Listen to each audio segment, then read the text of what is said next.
वंदे लोकोतिलकं छातोत वार्ता विभूषणं अमर कृतिश्चरणं प्रबुद्धं लोकजीवनं प्रणय प्रमत जागदीपनं वंदे जीवन जीवनं सत्पुरुषोत्तमं। जय गुरु।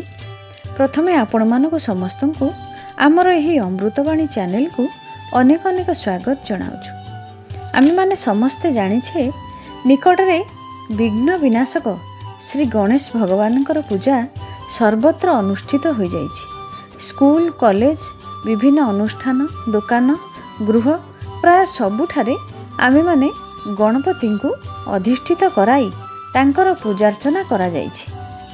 आमे माने एते श्रद्धार सहित जो गणपति बाबा को पूजार्चना करुछे आमे तांको संपर्क रे कौन रहस्य रहिछि ताहा केते जानिछे।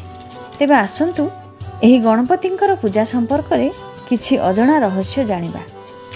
गण मानकर पति हेउछन्ति गणपति। गण किए? गण अर्थ देवगण जनगण बा जीवगण। पति शब्द भितर अछि पा धातु अर्थ पालन पोषण रक्षा। जी गणर पालन पोषण और रक्षा करती से ही गणपति बा गणेश। किंतु आमे गणेश ठाकुर भावरे जो मूर्ति पूजा करू तांकर अद्भुत रूप बेकठारु तलकू मनीष परी और उपरकू हाथीर मुंड। हाथी मुंडरे पुणी दुईटी बदल गोटे दांत अच्छी। एपरी रूप कहीं ता पछरे एकाधिक किंबदंती रही। पुराण शास्त्र भिन्न भिन्न प्रकार मत रही। गोटे मत अनुसार शनि कोप दृष्टि रे तांकर मुंड कटि जाइथिला। तापरे हाथी मुंड लगाई जीवन्यास दिया होइछि। अन्य एक मत अनुसार निजे बापा शिव कुआडे पुओ को चिन्हि नथिले। माता पार्वती गणेश को गुहाद्वार द्वारपाल भाव में रखी भितरे तपस्या करुथिले। काहाकू भितर को छाड़िबा को निषेध करथिले। शिव आसिले पार्वती को भेटिबाकू गणेश तांको भितर को न छाड़िबारु युद्ध हैला। प्रथमे शिव हारिगले। तापरे अधिक शक्ति संचय करी अन्य देवता मानकर साहाय्य नै गणेश को परास्त कले और तांको मुंड काटिदेले। पार्वती यह जानिबा परे विलाप करी उठिले। गणेश तांकर मानस पुत्र बोली स्वामी को परिचय देई ताकू बंचाई देबा पई अनुरोध कले। किंतु सेतेबेलकू गणेशंकर मुंड आउ सेठारे नथिला। ताहा केउ स्वापदंकर आहार होई सारिथिला।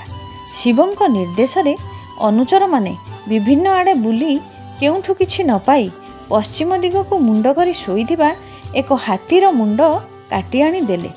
सेही मुंड को लगाई शिव मंत्र द्वारा गणेश को जीवन्यास देदेले। प्रकृत रे यह संभव कि? गोटे बालकर बेकर मोटेई केते और गोटे दंता हाथीर बेकर मोटेई केते? पुनश्च मनीषर बेक वर्तुलाकार होइथिबा बेले हाथी बेक सेपरी नुहे। तेणु आकार प्रकार मोटेई आदिर एते भिन्नता सत्वे एक हाथी मुंड को मनीष बेकरे अस्त्रोपचार बा अंग प्रतिरोपण बा मंत्र शक्ति द्वारा जोड़ी ताहाकू जीवन्यास देबा किपरि संभव? केही कहि पारंती जे शिव हेउछन्ति भगवान, तेणु यह तांको द्वारा संभव। ताहले से दक्षक यज्ञ कुंडरे झास देई मृत्युवरण करिथिबा तांकर प्रथम पत्नी सती को काहींकी बंचाई पारले नाही?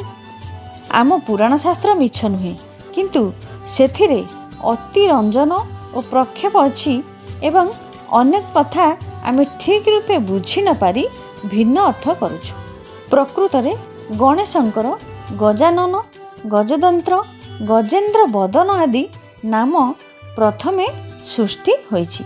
तापरे तांकर नाम और शास्त्रोक्त रूप वर्णनारू तांकर एपरि अद्भुत छवि और मूर्ति निर्माण करा जाइछि। गज शब्दर विभिन्न अर्थ मध्यरु बहु प्रचलित अर्थटी हेउछि हाथी। यार आउ एक अर्थ अधुना प्रचलित अर्थ हेउछि श्रेष्ठ। श्री श्री ठाकुर अनुकूल चंद्र यही अर्थ को ग्रहण करछन्ति एवं तांको कथारु खिय धरी आमे ए आलोचना करूछु। साधारण अभिधान रे ए अर्थ मिलिबो नाही। एथिपाई बड़ संस्कृत अभिधान देखिबा पड़िबो। अमरकोश अभिधान रे अछि। गजाननर अर्थ हाथी मुंडिया न होई पारे। गज शब्द केवल ଶ୍ରେଷ୍ଠ ଅର୍ଥରେ ହିଁ ଏଠାରେ ବ୍ୟବହୃତ ହୋଇଛି। ତେବେ ପୂର୍ବ ପଦରେ ଗଜ ଶବ୍ଦ ରଖି ଆମେ ଗଜମୂର୍ଖ ଶବ୍ଦ ବ୍ୟବହାର କରୁ, ଯାହାର ଅର୍ଥ ଅତି ମୂର୍ଖ ବା ଶ୍ରେଷ୍ଠ ମୂର୍ଖ। କାରଣ ଗଜ ଅଟେ ମୂର୍ଖ ବା ଗଜ ପରି ମୂର୍ଖ ଏପରି ଅର୍ଥ ହେବ ନାହିଁ, କାରଣ ଗଜ ମୂର୍ଖ ନୁହେଁ, ଏହା ଏକ ଚତୁର ଓ ବୁଦ୍ଧିମାନ ପ୍ରାଣୀ। ତେଣୁ ଶ୍ରେଷ୍ଠ ଆନନ ବା ମସ୍ତକ ବା ମସ୍ତିଷ୍କ ଯାହାର, ସେ ହିଁ ଗଜାନନ। ଶ୍ରେଷ୍ଠ ମସ୍ତିଷ୍କ ନ ହେଲେ ଗଣଙ୍କର ପାଳନ ପୋଷଣ ଓ ରକ୍ଷା ଜଣେ କେମିତି କରିପାରିବ? ପୁନଶ୍ଚ ଗଣେଶଙ୍କର ଆଉ ଏକ ନାଁ ହେଉଛି ଏକଦନ୍ତ। ଦନ୍ତ ଶବ୍ଦର ଗୋଟିଏ ଅର୍ଥ ଆମେ ଜାଣିଛୁ ଦାନ୍ତ, ତେଣୁ ଗୋଟିଏ ଦାନ୍ତ ଯାହାର ସେ ଏକଦନ୍ତ। କିମ୍ବଦନ୍ତୀ ଅଛି ପରଶୁରାମଙ୍କ ସହ ଗଣେଶଙ୍କର ଥରେ ଯୁଦ୍ଧ ହୋଇଥିଲା। ତାଙ୍କ ପରଶୁ ଚୋଟରେ ଗଣେଶଙ୍କର ଗୋଟିଏ ଦାନ୍ତ କଟିଯାଇଥିଲା। ହାତୀମୁଣ୍ଡ ନ ହେଲେ ଏ ଅର୍ଥ କିପରି ପ୍ରଯୁଜ୍ୟ ହେବ? କିନ୍ତୁ ଦନ୍ତ ଶବ୍ଦର ଆଉ ଗୋଟିଏ ଅର୍ଥ ଅଛି ଦମନକାରୀ, କାରଣ ଦମନାର୍ଥକ ଦମ୍ ଧାତୁରୁ ଦନ୍ତ ଶବ୍ଦ ସୃଷ୍ଟି ହୋଇଛି। ସେଥିପାଇଁ ଯାହାକୁ ଦମନ କରିବା କଷ୍ଟସାଧ୍ୟ ତାକୁ ଦୁର୍ଦାନ୍ତ କୁହାଯାଏ। ସେହି ଅର୍ଥରେ ଏକଦନ୍ତ ଶବ୍ଦର ଅର୍ଥ ହେଲା ଏକମାତ୍ର ଦମନକାରୀ। ଶତ୍ରୁମାନଙ୍କୁ ଦମନ କରିବାର କ୍ଷମତା ଯାହାର ନାହିଁ, ସେ କିପରି ଗଣର ରକ୍ଷା କରିପାରିବ? ଗଣେଶଙ୍କର ଆଉ ଏକ ନାମ ହେଉଛି ବିନାୟକ। ବିଶେଷ ଭାବେ ନିୟନ୍ତ୍ରଣ ବା ବିନାୟନା କରିବାର କ୍ଷମତା ଯାହାର ଅଛି, ସେ ବିନାୟକ। ପୁନଶ୍ଚ ବି ପୂର୍ବକ ନି ଧାତୁରୁ ବିନାୟକ ଶବ୍ଦ ସୃଷ୍ଟି ହୋଇଛି। ନି ଅର୍ଥ ନେଇଯିବା। ଯେ ଅନୁଗତ ଅନୁଗାମୀ ବା ଆଶ୍ରିତମାନଙ୍କୁ ବିଶେଷ ଭାବେ ସତ୍ ବା ଆଦର୍ଶ ବା ଇଷ୍ଟ ବା ଧର୍ମ ପଥରେ ନେଇଯାଆନ୍ତି, ସେ ହିଁ ବିନାୟକ। ମୂଷା ହେଉଛି ଗଣେଶଙ୍କ ବାହନ। ପୁରାଣରେ ଅଛି ଇନ୍ଦୁର ନାମକ ଅସୁରକୁ ଦମନ କରି ଗଣେଶ ତାଙ୍କୁ ନିଜର ବାହନ କରିଥିଲେ। ଇନ୍ଦୁର ଅର୍ଥ ମୂଷା, ପ୍ରକୃତ ଅର୍ଥ ସେଇଆ ନୁହେଁ। ଜଣେ ଘୋଡ଼ା, ଗଧ, ଖଚର, ଓଟ ବା ହାତୀ ପିଠିରେ ବସି ଯାତାୟାତ କରିପାରେ, କିନ୍ତୁ କେହି କେବେ ମୂଷା ପିଠିରେ ବସି ଗମନାଗମନ କରିପାରିବ ନାହିଁ। ତେଣୁ ଏ ପ୍ରତୀକାତ୍ମକ ବର୍ଣ୍ଣନାର ଭିନ୍ନ ଅର୍ଥ ରହିଛି। ମୂଷାର କାମ ହେଉଛି ଜିନିଷପତ୍ର କଟାକଟି କରିବା, ଅନ୍ୟର କ୍ଷତି କରିବା। ଖଳ ପ୍ରକୃତିର ଲୋକଙ୍କ ପ୍ରତୀକ ରୂପେ ମୂଷାଙ୍କୁ ଗଣେଶଙ୍କ ବାହନ ରୂପେ କଳ୍ପନା କରାଯାଇଛି। ଗଣେଶ ସମାଜର ଖଳ ପ୍ରକୃତିର ଲୋକଙ୍କୁ ନିଜ ପାଖରେ ରଖି ତାଙ୍କ ଖଳ ପ୍ରକୃତିର ନିୟନ୍ତ୍ରଣ କରନ୍ତି, ଯେପରି ସେମାନେ ସମାଜରେ ଅନ୍ୟ କାହାର କ୍ଷତି କରିପାରିବେ ନାହିଁ। ଏହି ଦୁଷ୍ଟ ବା ଖଳ ପ୍ରକୃତିର ଲୋକମାନେ ଗଣେଶଙ୍କ ପରି ଆଚାର୍ଯ୍ୟ, ଗୁରୁ ବା ଶ୍ରେଷ୍ଠ ପୁରୁଷଙ୍କୁ ଭଲ ପାଇ ତାଙ୍କ ଆଦେଶ ନିର୍ଦ୍ଦେଶ ପାଳନ କରି ଚାଲିଲେ ଭଲ ମଣିଷରେ ରୂପାୟିତ ହୋଇଯାଆନ୍ତି। ଶ୍ରେୟ ଅନୁରତି ଦ୍ୱାରା କ'ଣ ହୋଇନପାରେ? ଭଗବାନ ଶ୍ରୀକୃଷ୍ଣ ଗୀତାରେ କହିଛନ୍ତି, ଅପି ଚେତ୍ ସୁଦୂରାଚାରୋ ଭଜତେ ସାମାନ୍ୟ ଭାଗ ସାଧୁରେବ ସ ମନ୍ତବ୍ୟ ସମ୍ୟକ୍ ବ୍ୟବସିତ ହି ସହ। ଅର୍ଥାତ୍ ଅତି ଦୂରାଚାରୀ ବ୍ୟକ୍ତି ବି ଯଦି ଅନନ୍ୟ ଚିତ୍ତ ହୋଇ ମୋର ଭଜନ କରେ, ତାହେଲେ ସେ ଧୀରେ ଧୀରେ ସାଧୁ ହୋଇ ଉଠେ। ଏହା ହିଁ ଗଣେଶଙ୍କ ମୂଷିକ ବାହନ ହେବାର ତାତ୍ପର୍ଯ୍ୟ। ଗଣେଶ ଥିଲେ ଅତ୍ୟନ୍ତ ମାତୃଭକ୍ତ ଓ ପିତୃଭକ୍ତ। ଏ ବିଷୟରେ ଏକ କିମ୍ବଦନ୍ତୀ ଅଛି। ଥରେ ମା ପାର୍ବତୀଙ୍କର ଏକ ମୁକ୍ତାହାର ନେବାକୁ ଗଣେଶ ଓ ତାଙ୍କ ବଡ଼ ଭାଇ କାର୍ତ୍ତିକ ଜିଦି କଲେ। ଗୋଟିଏ ହାରକୁ ମା କାହାକୁ ଦେବେ? ତେଣୁ ସେ ଏକ ପ୍ରସ୍ତାବ ଦେଲେ, ଯିଏ ପୃଥିବୀ ପରିକ୍ରମଣ କରି ପ୍ରଥମେ ଆସି ତାଙ୍କ ପାଖରେ ପହଞ୍ଚିବ, ହାରଟି ତାର ହେବ। ଏହା ଶୁଣି କାର୍ତ୍ତିକ ତାଙ୍କ ମୟୂର ବାହନରେ ପରିକ୍ରମଣରେ ବାହାରିଗଲେ। ଗଣେଶ କିନ୍ତୁ ମା ବାପାଙ୍କ ଚାରିପଟେ 3 ଘେରା ବୁଲି ଆସି ହାତ ଯୋଡ଼ି ବସି ପଡ଼ିଲେ। ମା ପଚାରିଲେ, ତୁ କ'ଣ ପରିଭ୍ରମଣରେ ଯିବୁନି କି? ଗଣେଶ କହିଲେ, ମାତା ପିତା ମୋ ପାଇଁ ବିଶ୍ୱ ବ୍ରହ୍ମାଣ୍ଡ ଠାରୁ ବଡ଼। କୁହାଯାଏ ମା ପୃଥିବୀ ଠାରୁ ବଡ଼ ଓ ପିତା ସ୍ୱର୍ଗଠାରୁ ବଡ଼। ତେଣୁ ମୋର ପୃଥିବୀ ଭ୍ରମଣରେ ଯିବା କି ଦରକାର? ମୁଁ ତ ଆପଣଙ୍କ ଚାରିପଟେ 3 ଘେରା ବୁଲି ସାରିଲିଣି। ହାରଟି ଶେଷକୁ ଗଣେଶଙ୍କର ହିଁ ହେଲା। ଗଣେଶ କେବଳ ମାତୃପିତୃ ଭକ୍ତ ନଥିଲେ, ବୁଦ୍ଧିରେ ବି ଥିଲେ ସବୁଠୁ ଶୀର୍ଷରେ। ଦେବତାଙ୍କ ସେନାପତି କାର୍ତ୍ତିକ ଏ ଯୁକ୍ତି ଶୁଣି ହାର ମାନିଲେ। गणेश हेउछंती अग्रपूज्य। जेकोसी पूजा पर्व रे आमे कलश बसाई प्रथमे गणेशଙ୍କ पूजार्चना करू और पूजा बा कार्य सफल हेबार आशीर्वाद नेउ।